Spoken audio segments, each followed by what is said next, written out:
Assalamualaikum warahmatullahi wabarakatuh.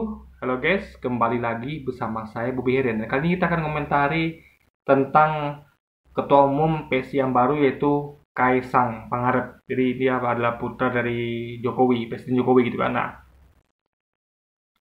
ini membuktikan ya kalau kalau banyak itu beberapa media itu kayak FNN yang ada di Kirung dan yang lainnya itu mengatakan bahwa ini adalah dagelan. Jadi bagaimana bisa seorang yang nggak punya DNA PSI, nggak punya DNA partai PSI, yang bukan kader, lalu tiba-tiba ditunjuk dari ketua umum.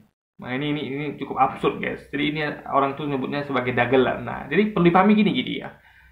Kita ngerti kalau misalnya capres atau cawapres atau cagup atau calon wali kota itu adalah beda dengan calon ketua partai.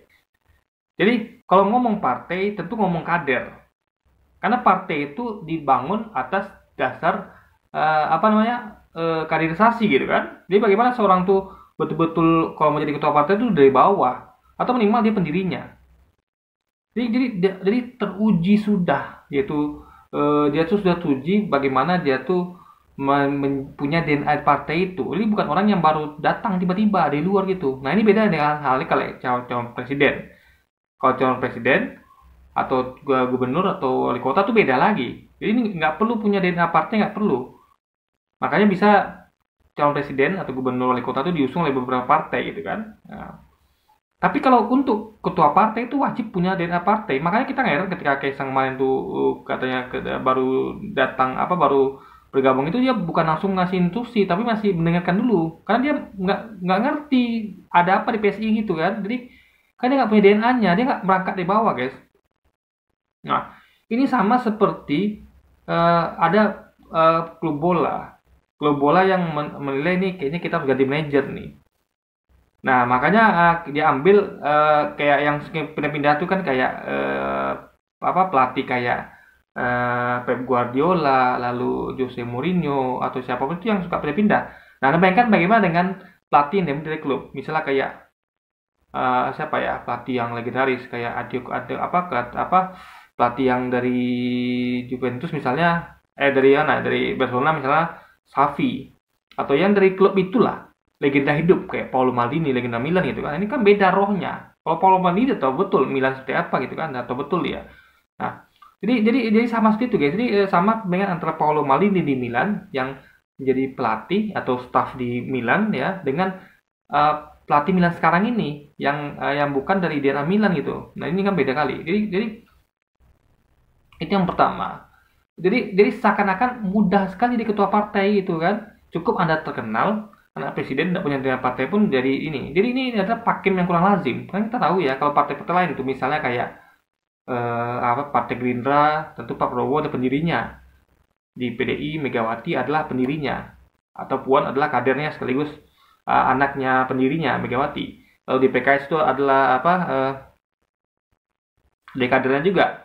Yang lain juga gitu. Jadi ini adalah suatu hal beda sendiri gitu. Jadi adalah suatu yang penting lagi pahami gini guys ya. Kita melihat bahwa misalnya kayak harusnya kan gini kalau kita ngomong tentang ketua partai gini kan harusnya kan PSI ini memperbaiki bagaimana citranya itu meluas karena kita tahu hasil riset PSI itu mengatakan di video saya sebelumnya itu juga saya sampaikan bahwa katanya hasil riset mereka itu adalah mereka tuh hanya terkenal di perkotaan dan kalangan anak muda usia 25 sampai 35. Mereka tuh tidak terkenal di kalangan emak-emak, di pedesaan, oleh para pelajar, mahasiswa atau buruh gitu kan, atau kaum tani dan lain segala macam mereka tidak terkenal di situ, tidak dikenal, mereka hanya dikenal di perkotaan saja. Nah, harusnya mereka mencari kalaupun harus ambil ketua umum dari luar partai, ya haruslah mereka mencari itu yang bisa menambal itu harusnya. Apa kelemahan mereka? Nah, eh, kita ngutarik sedikit kayak capres kemarin ya PKS itu ya PKS Nasdem itu mengambil calon dari partai PKB yaitu Caimin dan menarik PKB sekalian. Nah, jadi dia tuh tahu kelemahan dari koalisi perubahan ini kan adalah mereka tuh tidak kuat di Jawa Tengah Jawa Timur gitu kan. Mereka lemah sekali di Jawa Tengah Jawa Timur yang menjadi basis dari basis dari NU, basis dari PKB tentunya kan. Ya, kalau partai yang dekat dengan NU kan PKB. juga ada mungkin partai lain. Karena NU ini kan adalah suatu entitas yang mana bukan hanya ada struktur dari organisasi aja, tapi juga kayak saya ini juga bagian dari NU gitu kan, dan lain juga gitu. Karena umat Islam itu adalah NU, Muhammadiyah dan sebagainya. Karena kita nih dia adalah kita dan kita adalah mereka gitu. Jadi kalau Anda umat Islam, Anda akan merasa bagian dari NU juga, dari Muhammadiyah. Meskipun bukan secara struktural, tapi Anda adalah bagian dari itu. Jadi kayak kita misalnya kita adalah ketika kita ngomong tentang sepak bola Indonesia, ya kita adalah bagian dari Persija. Kita bagian dari Persebaya. Ketika Persija manggung di luar negeri, kita pasti akan dukung Persebaya, dukung Persija. Mungkin kita dukung klub dari Jepang misalnya kan, Kawasaki apa gitu kan, Antler kan nggak mungkin. Itu kita akan dukung klub ini bola Indonesia. Jadi kita adalah bagian dari NU juga, Muhammadiyah dan sebagainya, karena kita adalah umat Islam gitu kan. Nah, jadi Nasdem dan PKS tahu betul kelemahannya di Jawa Tengah, Jawa Timur. Maka mereka mencari sesuatu yang tidak beririsan. Nah, itu ada di diri Caimin yang sudah dikomunikasikan, yang sudah mereka berusaha kait sejak beberapa bulan yang lalu gitu. Nah, makanya ketika AHY itu memaksakan untuk dia jadi cawapres, itu Nasdem kata nanti dulu. Karena ini belum final, karena kita masih berusaha untuk menggaret PKB dan Caimin meskipun tidak dikatakan langsung. Karena memang kalau dikatakan langsung kan berbahaya, karena Gerindra tahu nanti dia bakal langsung menarik PKB, takut PKB diambil oleh Nasdem, makanya mencantik gitu kan. Jadi harus di bawah meja, agar ini kan namanya permainan politik yang tentu ada seni berpolitik gitu, bukan sesuatu yang salah gitu kan. Karena kalau sempat ini terang-terangan, ya PKB akan ditarik Gerindra duluan gitu, karena sayang kan kehilangan PKB kan. Nah sekarang kan Gerindra nggak nyangka kalau PKB bakal gabung ke Nasdem dan PKS gitu. Nah, itulah seni yang politik yang cantik, yang tidak yang sangat indah gitu kan. Nah, jadi Caimin itu dan PKB itu nambah kelemahan Anies. Nah, itu cerdas namanya. Hasil riset mereka kurang Jawa Tengah Timur. Jadi DNA-nya Jadi Demokrat Nasdem dengan PKS ini sangat cerdas dalam melihat memperbaiki hasil riset ini sesuai apa aksi mereka lakukan untuk menutupi kelemahan mereka dengan sempurna. Kita juga tahu PKS-nya Anies dan PKS-nya adalah disebutkan sebagai kubu Islam yang beda sama NU gitu kan, padahal sama aja sebenarnya. Jadi inilah politik para buzzer untuk memecah belah antara NU dengan PKS dengan Anies. Sekarang Anies dan PKS itu adalah bukan NU, bukan bagian dari NU dalam artian memang antitesis, padahal kan tidak, sama-sama umat Islam guys. Hanya berbeda ormas saja gitu kan. Nah, mungkin dan Anies pun tidak menyebut ormas mana gitu. PKS juga kan, karena PKS itu sebenarnya adalah ya NU juga di situ, Muhammadiyah juga di situ, PKS juga di situ kan. Jadi PKS itu adalah gabungan semua ormas Islam gitu, nggak spesifik NU seperti PKB mungkin. Nah, itu dipahami. Jadi benturan-benturan itu sengaja dibuat di media untuk atau para bazar atau medsos ya, orang-orang yang nggak senang Islam bersatu, maka dibuatlah fiksi seakan-akan PKS itu dengan NU dengan PKB itu adalah antitesis. Ada dua hal yang bertolak belakang, tidak sama saja gitu kan. Nah, jadi maka dan dibuktikan akhirnya mereka bisa bersatu gitu kan. Karena memang sejati memang Islam itu harus bersatu.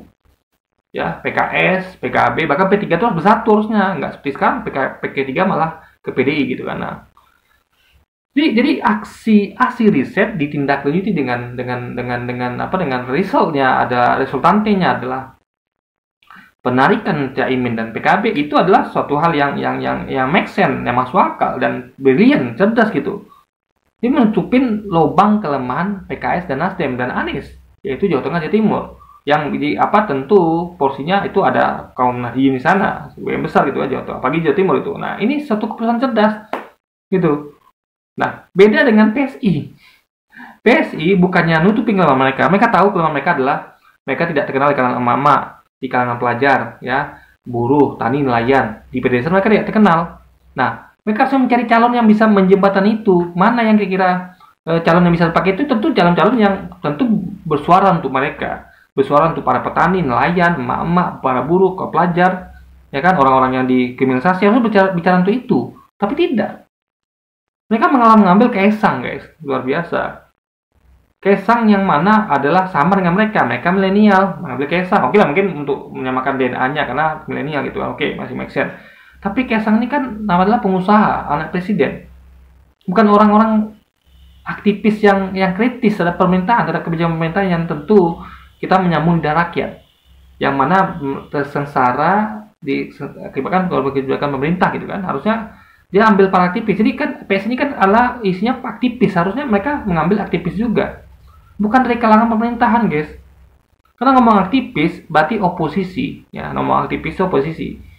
Yang nama aktivis oposisi gitu. Ya kan? Jadi di aktivis itu akan selalu bersuara untuk mengkritik kebijakan pemerintah.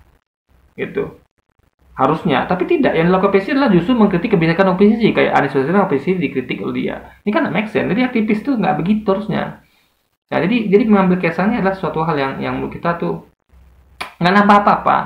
Sama kayak kalau kemarin seandainya itu Nasdem dan PKS mengambil AHY, nggak ada nambah apa-apa. AHY juga ceruknya di suaranya di apa namanya di Jawa Barat sama dengan Anies. Jawa Tengah, Jawa Timur, AHY lemah, Anies juga. Jadi nggak nambah apa-apa. Nggak cerdas kalau seandainya kemarin tuh Nasdem PKS mengambil AHY. Nah, ini yang dilakukan oleh PSI justru. Kaisang tuh bukan bukan aktivis, bukan oposisi, tapi merupakan anak dari bahkan bagian pemerintahan itu sendiri, yaitu Jokowi gitu kan, Presiden Jokowi. Jadi nggak nambah apa-apa. Caranya instan pula. Ini secara kaderisasi nggak dapat, DNA-nya nggak punya, plus sekali lagi tidak menambah kekurangan PSI. Harusnya mereka berkaca kekurangan kita apa nih. Nah, ini kan perbaiki, tapi tidak.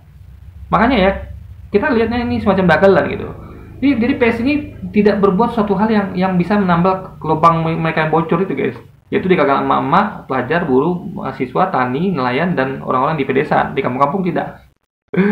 Jadi mereka tuh gak bisa mencari solusi atas permasalahan mereka hadapi. Beda dengan kemarin waktu PKS Nasdem itu. Mereka tahu masalah mereka ada di Jawa Tengah, Jawa Timur.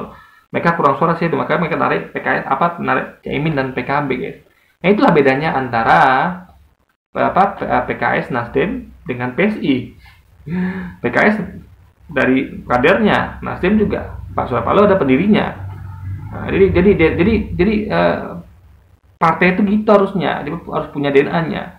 Kasian dong orang yang berjuang di PSI dari bawah, ya merintis karir di PSI, udah tahu DNA-nya tiba-tiba ditarik orang luar.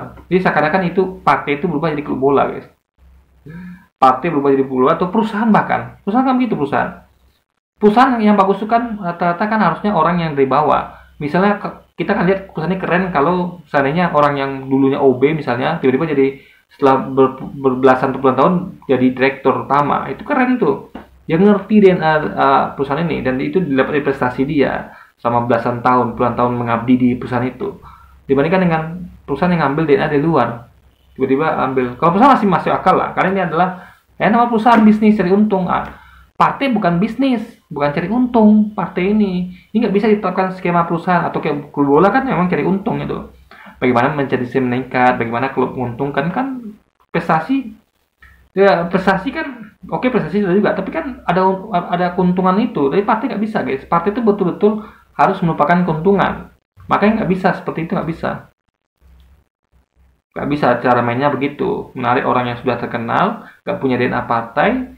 Karena hanya kan jadi anak presiden, lalu diharapkan, mungkin mereka mengincar suara elektoral, oke lah, tapi tetap DNA nggak dapat, nggak jelas, ini publik kami lihat nih, nggak jelas nih visi misinya nggak jelas, karena itu bukan kadernya, apa sih visi PSI gitu kan, nggak jelas guys visinya guys, ya makanya dia akan kayak gini terus cara mainnya, dia akan selamanya akan menjadi partai mediocre, yang hanya akan ada dikenal di perkotaan dan anak muda usia 25-35. Itu pun karena mereka mainnya di situ dan memang kader mereka tuh anak muda. Itu saja, bukan karena mereka bersuara untuk anak muda, tidak. Karena anak muda ngomong anak muda, berarti ngomong juga tentang mahasiswa itu yang kesulitan biaya kuliah. Ya, kesulitan macam-macam itu. Yang anak muda yang orang tuanya itu susah nyari kerja atau bahkan dia sendiri susah cari kerja. Anak muda yang mana emaknya ngeluh harga barang-barang lagi mahal atau anak-anak mahasiswa atau anak muda yang ibunya nelayan bapaknya nelayan atau petani yang kesulitan pupuk gitu kan, yang tanah digusur gitu. Itu tidak terjadi guys. Jadi mereka tidak.